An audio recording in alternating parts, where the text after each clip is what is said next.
Hi, I'm Dr. Peter Martin from Weill Cornell Medical College in New York. Welcome to our REDLAMP program, or Review of Emerging Data for Lymphoma Patients. Today I'll be talking about a manuscript that was published online in the journal Blood on September 24th by Drs. James Serhan and Susan Slager from the Mayo Clinic. The title of the manuscript is Familial Predisposition and Genetic Risk Factors for Lymphoma. One of the most common questions we get from somebody with a new diagnosis of lymphoma is, does this mean that somebody else in my family is also going to get lymphoma? In general, my answer to that question has been everybody else in your family remains at extremely low risk of getting lymphoma. However, the answer to that question has become increasingly nuanced over the past 10 years. And it's that question that's really at the heart of the paper that's published by Dr. Serhan and Slager. Dr. Serhan and Slager start by summarizing a series of twin studies, case control studies, cohort studies, and registry-based studies that have demonstrated with surprising consistency an increased risk of developing lymphoma among people with a first-degree relative who also has lymphoma. In other words, somebody with a parent, brother, sister, child with lymphoma. They appear also to have an increased risk of developing lymphoma. The odds, however, of that person developing lymphoma remain quite small, roughly in the range of 1.5 to twofold. So if we consider that a general lifetime risk of developing lymphoma for somebody in the population is 2%, somebody with a first-degree relative with lymphoma might have only a lifetime risk of 3.5 or 4%. The other interesting thing about these studies is that they demonstrate that the risk for lymphoma is surprisingly subtype specific.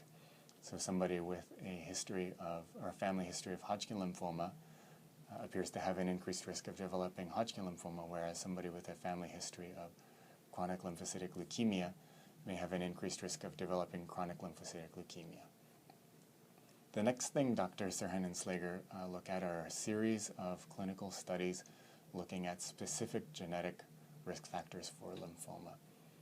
And again, there are a multitude of studies that look at specific genes or look at the entire genome and find with surprising consistency that there are certain genes or areas in the genome that are associated with risk for lymphoma. These genetic variants appear to be fairly common, but individually each one of these genetic variants appears to connote a very minimal increase in risk, suggesting that there are clearly some genetic risk factors for lymphoma, but it's really a combination of genetic risk factors plus or minus environmental components plus or minus chance that connote somebody's overall ultimate risk of developing lymphoma. So what does this mean today to somebody with lymphoma or a person with a family history of lymphoma? Probably right now that means very little. The overall lifetime risk of developing lymphoma remains quite small among people who have a family history of lymphoma, first of all. Second of all, although we have specific genetic tests that could identify some of the genes that might be associated with lymphoma, still those variants are associated with a fairly low risk of developing lymphoma, and we don't yet have enough data to be able to act on that information. Where this information is exciting, however, is that it indicates very clearly that there are genetic predispositions to developing lymphoma. And understanding what those genes are and how they might predispose to lymphoma help us to potentially develop new therapies for lymphoma, including potentially preventative therapies at some point in the future.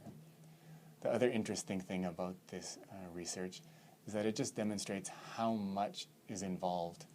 These studies typically involve thousands or tens of thousands of people, suggesting that really if we're going to get better and learn about why lymphoma happens, it will require the combined effort of researchers, people with lymphoma, family members, and people without lymphoma throughout the general population for years and decades to come. And so with that, I will encourage everybody to participate in research and to stay tuned in the future. Thank you very much.